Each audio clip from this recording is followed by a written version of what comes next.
Hi, everybody. Welcome to Probability 4-1. The key concepts. The single most important objective of this section is to learn how to interpret probability values, which are expressed as values between 0 and 1. A small probability, such as 0.001, corresponds to an event that rarely occurs.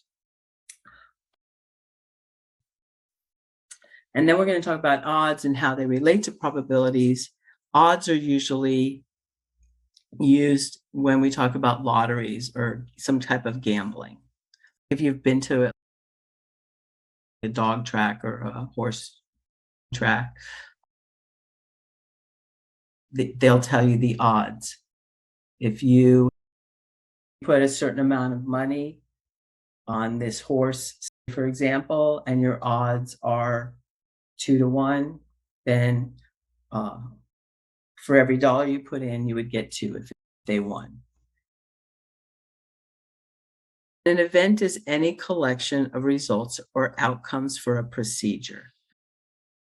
Let's say I have a procedure. I'm going to flip a coin twice. I'm going to get either a heads or a tail. I'm going to flip a coin again. I'm going to get either a head or tail. And I want to know, what's my probability of getting one head and one tail?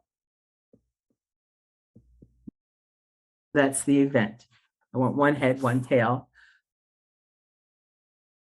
I could get a head first, and I could get another head. That's one way. Or I could get a heads and I could get a tail. I could get tails first and heads second, or I could get tails first and tails second. That's my sample space. That's all the possibilities. A simple event would be, I'm going to get 2 heads because I have one possibility of getting 2 heads.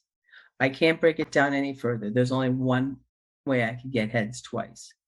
I'm going to get heads, and then I'm going to flip it again, and I'm going to get heads. That would be a simple event. Let's look at some other examples.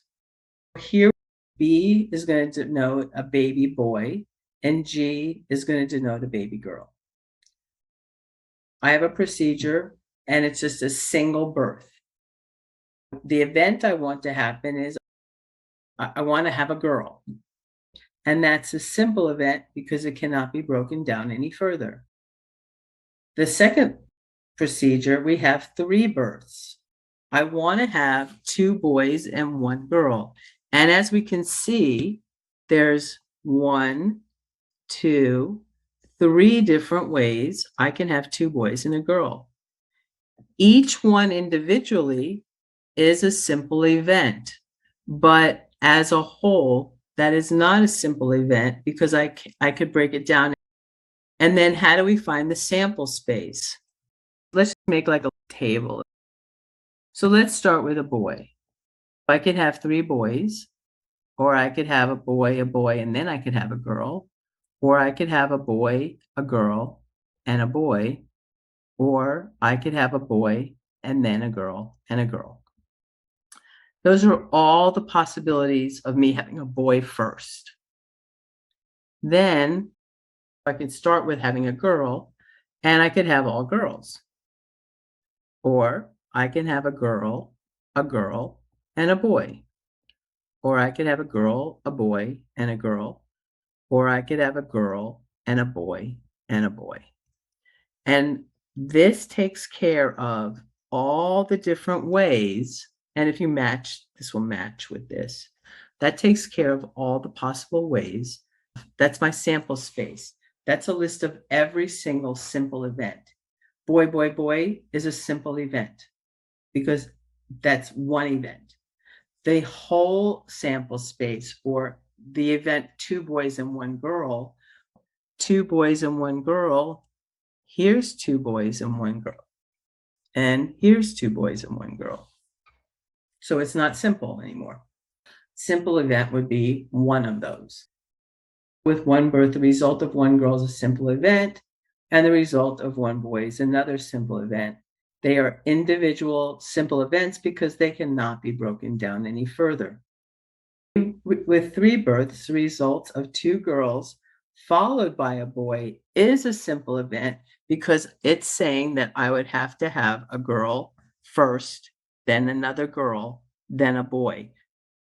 That is a singular event. There's only one way to do that.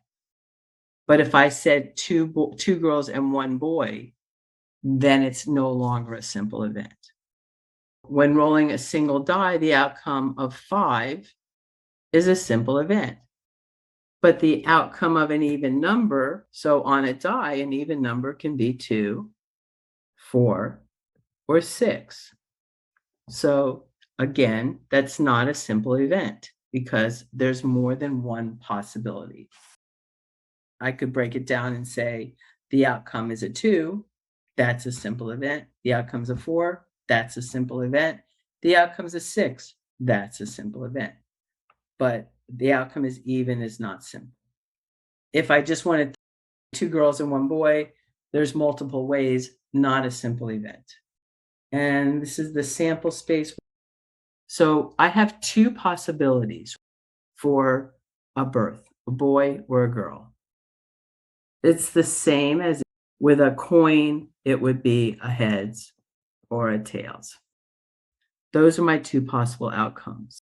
I can actually tell how many simple events are going to be in my sample space. Since there's 2 choices, boy or girl, or heads or tails, my base is 2. And if I want to find the number of elements in my sample space, it would be 2 to the n, where n equals the number of times I'm going to perform that experiment. And for this example of 3 births, I would say to the nth power, where n would be 3. So 2 to the 3rd power is 2 times 2 times 2, which is equal to 8. So we actually can figure it out. If I had 4 births, my sample space, so for 4 births, I'm not going to write them all down, but I would have 2 to the 4th possibilities, which is 16. I would have 16 simple events in my sample space, 2 to the 4th power. And that really is a very useful thing